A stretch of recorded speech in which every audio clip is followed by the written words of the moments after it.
नमस्कार ये रानी छो तमे दिटा कोन करछो खबर नहीं आछो मैडम वेरी इंपोर्टेंट खबर सुनिले आपण तो खुशी होछि मारिबन आप पूरा खुशी रो संभाली परनु मैडम कथाटा होचे एमति की से श्रावणी भाई आपण को देखा करबा को आसुची श्रावणी तेरे पुणी के एई जियो जो जियो सहित सानो बाबूंकर बाहर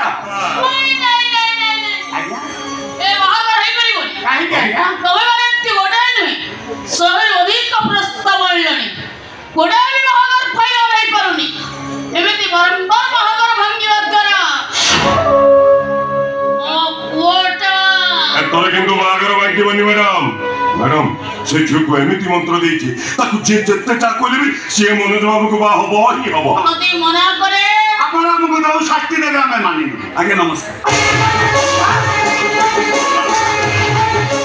तू केरा रांडी छोआ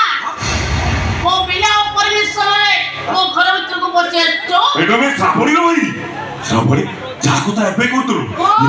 अरे भाई ताले तो भौणी ना बाहागर प्रस्ताव नहीं केस आज्ञा हां वो विषय किछि जानि छ आज्ञा के मोर जानिबा कोन दरकार छै आजकल तो झोपनी जेनके प्रसंग करछु ता छोड़ा आपन को मो भरी को भलो पाए हम भौणी भी आपन को भलो पाए मो पो तम भौणी को भलो पाए आज्ञा ए कथा तमे कहछ मु नो मो भौणी को तरा आ दो दिन तो विवाह करबा के चाहे ये रांडी छोआ सत्य कथा कहूची तेबे आश्चर्य लागुची मैडम एते बड़ घर